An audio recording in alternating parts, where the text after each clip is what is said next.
Mais um mês que passou voando. Vamos analisar aí todos os filmes que eu vi no mês de junho. Esse mês eu quero entrar a fundo em alguns filmes, então acho que esse vídeo vai ser um pouquinho mais extenso do que o normal. Ou não também, vamos ver. Mas esse mês também teve uma coisa interessante com um seguidor chamado Uduvaldo, eu tenho que agradecer. Ele patrocinou o canal, né? Ele entrou em contato comigo no e-mail, pediu alguns filmes para análise que vai sair esse mês. Então, se também tiver intenção, pode entrar em contato, tá na descrição o meu e-mail. Não tem erro, é cinemaemdetalhe@gmail.com. Se tiver intenção, puder, né, ajudar de alguma forma, eu sou super agradecido. Mas então vamos direto aos filmes que tem muita coisa para falar. Abri o mês com esse clássico do Sérgio Leone, né, o Era Uma Vez na América. É um filme com uma produção absurda, todo mundo sabe que cada cena é um quadro, é uma interpretação do De Niro aqui em várias fases da vida, é um épico, né? Então a gente vai acompanhar a vida de uma pessoa durante a infância até o final da vida. É um filme longo, um filme bem desafiador, mas eu tenho muitas questões com esse filme também. Inclusive a quantidade de questões que eu tenho com esse filme eu queria trazer em um vídeo. Às vezes para não perder o costume também de analisar essas coisas e questionar coisas que já chegou num nível de ninguém fala mais sobre, sabe? Ninguém ousa falar desse filme e puxar alguns pontos negativos que eu vejo, tá? Eu vejo muita coisa. Uma das coisas que mais me incomoda nesse filme é como todos os personagens masculinos desse filme envelhecem e eles trocam o ator. Menos a Jennifer Connelly, que com 13 anos é obrigada a fazer uma cena de estupro com o De Niro ali, com seus 40 já. É uma cena muito estranha, gente. E a câmera não perdoa, mostra coisas da menina. É assim, mais de uma vez a gente é obrigado a ver uma menina de 13 anos sem roupas em tela. É uma coisa que me incomodou muito. Me incomodou muito mesmo. E não só por causa disso, porque visualmente não convence que essa mulher tem 40 e tantos anos. Que depois, inclusive, eles têm a pachorra de pegar a atriz de 13 e falar que ela tem 60 e tantos junto com o De Niro. É uma coisa...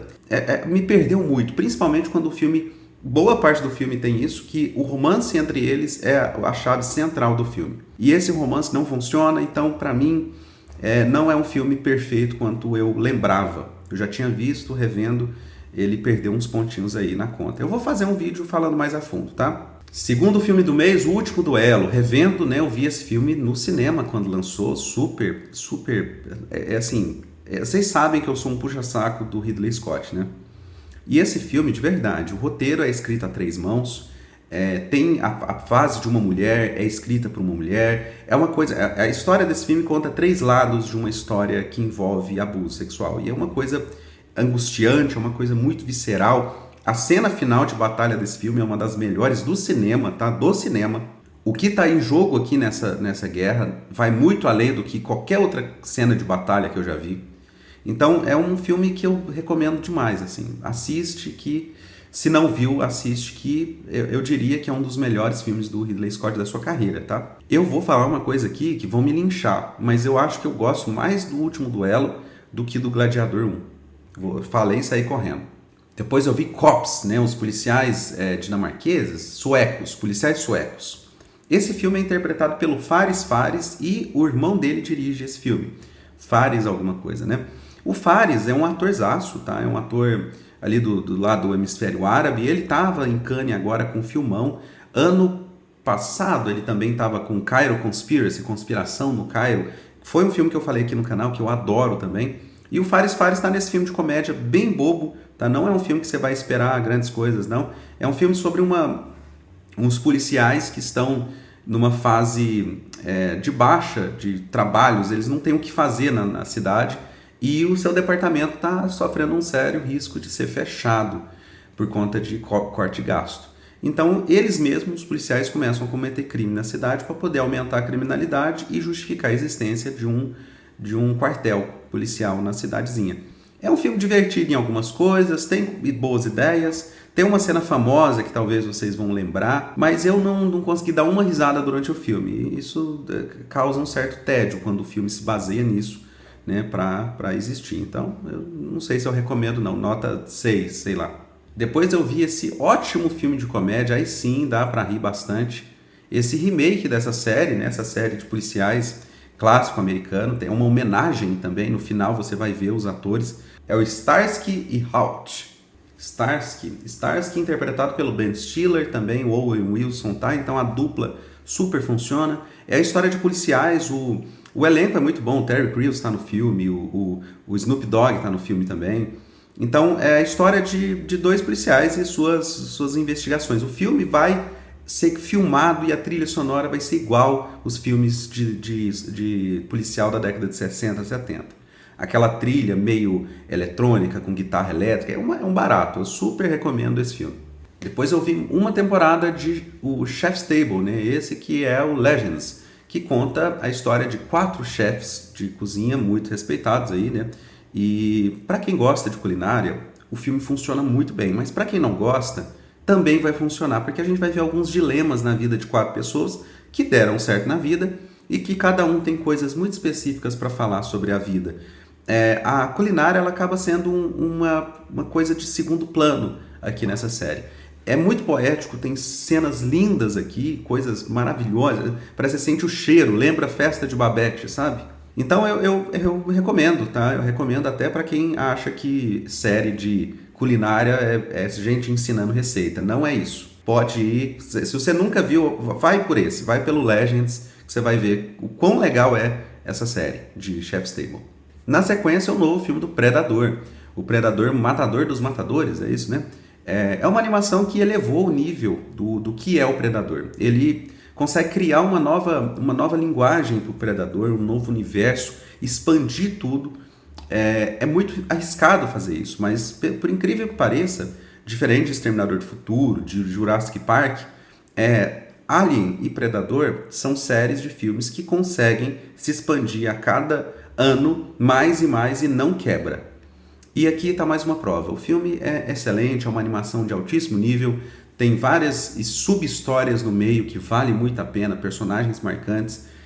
Eu acredito que na altura do campeonato muita gente já deve ter visto, mas está disponível nos streams, então está muito fácil o acesso. Se não viu, assista, mesmo se não for muito fã do Predador, porque ele vai para outras épocas. Você vai acompanhar Vikings, você vai acompanhar samurais, então a linguagem do Predador até fica bem diferente, eu diria. Fazia tempo que um filme do Predador não era tão bom. É melhor que o Prey, que é do mesmo diretor. Dá pra ver que esse diretor ele gosta muito de Predador, né? É o sonho dele. É o ápice da carreira dele isso aqui.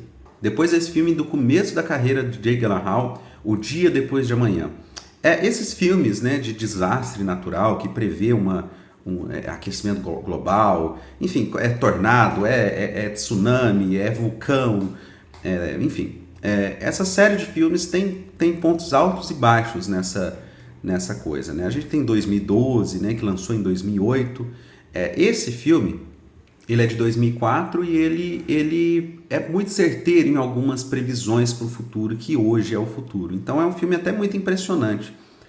Tem uma cena muito legal nesse filme envolvendo um whisky e as pessoas meio que se despedindo, dando o último brindada. É um filme bem, bem executado. Tem cenas marcantes, tem a cena do congelamento instantâneo, que é uma cena bem angustiante. Os efeitos especiais desse filme continuam muito bons, então nada envelheceu aqui, é impressionante. É aquele filme que você vê o dinheiro impresso na tela. Eu diria que é um dos grandes filmes aí dessa fase de filmes de desastre natural. Eu recomendo como filme de ação, como filme pipoca. É um bom filme.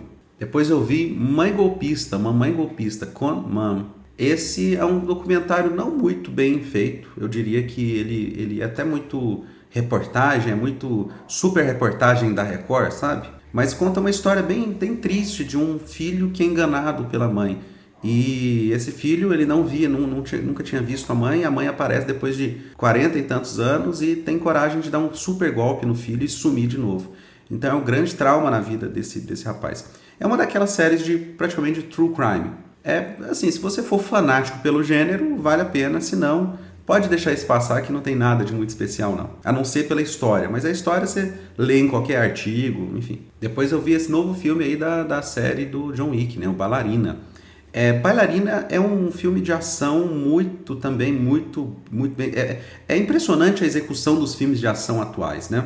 Se você compara com os primeiros Missão Impossível, aquela cena do helicóptero do primeiro Missão Impossível, é uma coisa assim, a evolução que existe tecnologicamente falando fez muito bem pro gênero de ação. Em compensação, os roteiros estão meio estranhos, né? Eu não sei porque eles estão deixando tão complexo as coisas, que nem no O Contador 2, eles inventaram uma coisa toda relacionada à mudança de personalidade, enfim. E esse também, aí o Missão Impossível tem uma chave, uma complexidade danada sobre... Você se perde na história. Algo parecido acontece em Bailarina pra mim. Não tanto igual em Missão Impossível, mas o Bailarina, eu acho que ele é exageradamente, excessivamente complexo, não precisava de tanta coisa. A Ana de Armas, ela é uma atriz eficiente, porém, a fisicalidade dela não me convence. Eu sei, ela tá muito bem no papel, a sua expressão, a sua dedicação, você vê os treinos e tudo, mas não dá, gente. Esse físico dela, quando ela vai trocar soco com japonês, com samurai, não me convence. Tem uma cena muito impressionante envolvendo lança-chamas, que eu acho um clipe de Rammstein, mas é um clipe. Então, assim, os blocos de ação são muito bons e o que está entre isso não é tão bom. E é um filme grande, né? É um filme maior do que eu gostaria. Eu não fiquei muito fã de Bailarina, não, no final das contas. Depois eu revi essa série, mais uma série de True Crime da Netflix. Outra série muito eficiente, né? A conversação com um assassino, no caso John Wayne Gacy, que é aquele maluco, palhaço que matava homens e tal. É uma série bem interessante. Essa é realmente uma que vale a pena pela sua execução, pela sua edição. A trilha sonora é muito eficiente. É muito parecido. Todo mês eu vejo alguma coisa parecida, né? Mês passado eu vi do West, a família West, Rose West e alguma coisa West, da Inglaterra. É mais ou menos a mesma pegada. Eu recomendo essa série. Conversação com um assassino, né? Tem três séries com esse mesmo nome, né? Que é do Ted Bundy, do John Wayne Gacy e do Jeff Dahmer. Então, os grandes assassinos aí dos Estados Unidos, né? Depois eu vi Little Miss Sunshine, a Pequena Miss Sunshine. Que filme gostoso, que filme maravilhoso, que filme bem feito. Fiz um vídeo falando inteiro quão interessante esse filme é, o quão eu gosto dele. A metáfora da Kombi ser a família, a relação entre eles, né? Que você tem que ficar empurrando e tal. E é muito bonito, todos os personagens estão atuando muito bem. É uma coisa absurda, é um milagre.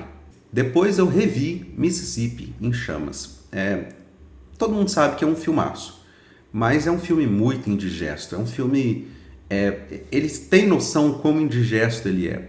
E a forma com que ele aborda o racismo e tudo é muito cru. E isso deixa mais indigesto ainda. O elenco desse filme, que tem ali o Brad Dourif, que é o eterno Billy do Estranho no Ninho, né? Tem o também eterno irmão do Daryl também no filme. O Lee Army, né? Que é o cara o ator que ele era garoto propaganda da Coach e também fez o vilão, né? O tio do Massacre da Serra Elétrica. Depois também tá no Full Metal Jacket. Morreu há um tempo atrás, né? É um filme... ainda por cima ainda tem o Gene Hackman e o William Dafoe. Então, assim, é um filme muito... Eu vou falar dele mais profundamente em algum vídeo, em algum momento, com certeza. Mas é um filme, como eu disse, muito... Você tem que ter estômago, você tem que ter coragem para encarar um filme desse, porque ele não é justo, ele não termina do jeito que você gostaria de terminar, e tudo que envolve esse filme é estranho. Quer dizer, os policiais vão investigar o desaparecimento de 2 homens brancos, que, detalhe, morreram porque estavam com um homem negro, mas o homem negro tanto faz.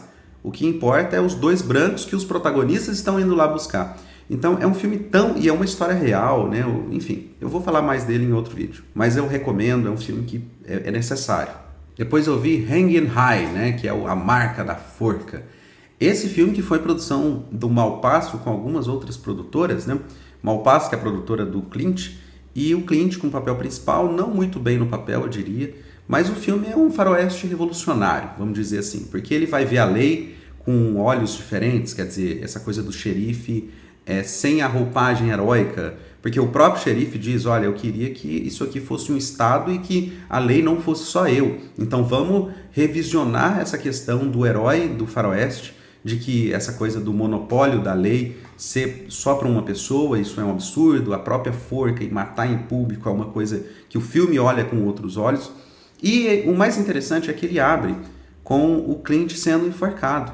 E o Clint fica enforcado durante um tempo e de uma forma até muito sobrenatural, e até pela trilha sonora e pelo letreiro com sangue derramando, parecendo de slasher. anuncia que talvez esse filme vá para um lado sobrenatural. E eu fico muito triste, porque mais tarde ele leva tiros e não morre, e eu achei que ia ir por esse lado também, mas ele abandona isso e cai num romance extremamente bobo, extremamente corrido, sem nenhuma química entre os atores, e o filme se perde completamente. Eu diria que é uma pena porque o tema é interessante. Se você ainda adiciona essa questão do sobrenatural de uma pessoa, a marca da forca, né? Ele tem uma marca da forca, como se fosse um espírito vingativo. Mas não, ele vai para um faroeste comum, bem clichê, onde tem aquela mulher submissa, que ele tenta beijar, ela fala que não, mas ele insiste, ela vai. Ou ele pega na mão de uma mulher e sai puxando pro quarto e ela vai. É aquela coisa de faroeste da época, né? Então não vai muito além do que estavam se produzindo naquela época. Eu não recomendaria o Hanging High, não. Mesmo eu que gosto de faroeste, não foi um filme que me empolgou. Depois eu vi essa animação do ano passado, né? O Wallace e Gromit, a Vingança, né? Engraçado o nome, A Vingança. É um filme...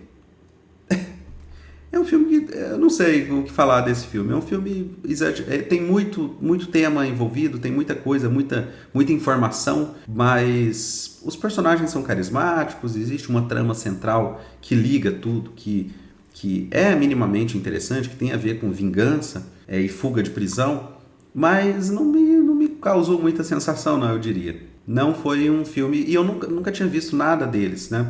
Do Wallace e Gromit. Mas é isso, para quem gosta deve ser legal, sim. Eu não fui muito com a cara desse filme, não. Mas Atlantis, sim. Que desenho legal, né? O Atlantis eu vejo facilmente o James Cameron dirigindo esse filme. Ele é muito bem desenhado, inclusive tem uma personagem que é excessivamente bem desenhada, exageradamente bem desenhada, que é uma história interessante, uma viagem que eles vão fazer a Atlantis, para descobrir Atlantis. Então é uma jornada quase que maluca, tipo Fitzcarraldo, sabe? Chegando lá, existe toda aquela coisa do personagem querer sugar tudo daquela cultura, enfim, e o filme é muito eficiente em tudo que ele se propõe. Assim como o último filme do mês, já vamos emendar, já que eu falei eficiente em tudo que se propõe, eu aplico isso também, resumindo, F1, o Fumar 1, Fórmula 1, o filme. Esse é um filme que para resumir, né, se fosse uma frase, eficiente em tudo que se propõe. Ele tem um protagonista, agora vamos falar um pouquinho mais a fundo, mas ele tem um protagonista extremamente estereotipado. Aquele cara de sessentão, que é solteiro, que se arrepende de muitas coisas na vida, lobo solitário, que é difícil, porque ele tem muitas manias e tudo, mas ele é muito bom em alguma coisa. Então existe uma série de homens que se identificam com esse personagem e quer ser igual a esse personagem, ou acha que é igual a esse personagem, mas na realidade, no mundo real, vamos ser sinceros, um cara de 60, 70 anos, cheio de mania, que os filhos não quer ver, que divorciou várias vezes, que vive numa van, normalmente esse cara não é bom em nada. Então a história dele vai acabar por ali.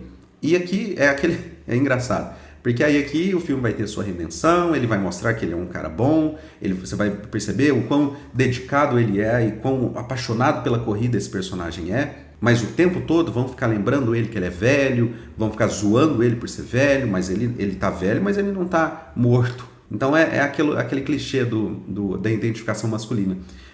Eu diria que o filme é um tributo à corrida de Fórmula 1. Né? Ele é muito bem filmado quando está nas corridas, fora também, o filme é excelente em tudo. Me incomoda um pouco aquele romance forçado, porque parece que os blockbusters americanos eles são incapazes de fazer um filme sem um par romântico pro protagonista. Parece que é obrigatório. Aliás, eu acho que eles filmam um filme sem ter o par romântico e quando eles vão assistir, surge um par romântico. Assim como em Top Gun, nesse filme também tem o mesmo problema desse par romântico óbvio que não dá em nada. É só para ter uma cena deles se pegando mesmo. Enfim. Mas como eu disse, é um filmaço de ação. É um filme que não dá para saber se tem efeito especial em uma cena ou não tem. O Javier Bardem tá ótimo no papel. O Brad Pitt também tá excelente. Tá todo mundo bem, assim. É um filme extremamente eficiente. Eu recomendo assistir no cinema, porque a experiência de ver a velocidade, aquelas coisas, os acidentes, é uma coisa espetacular. Então é isso, esses foram os filmes do mês. Se gostou, deixa um like, deixa um comentário, dá uma olhada que tá meu e-mail aí, se quiser chamar lá, a gente conversa. É isso, até o próximo. Tchau.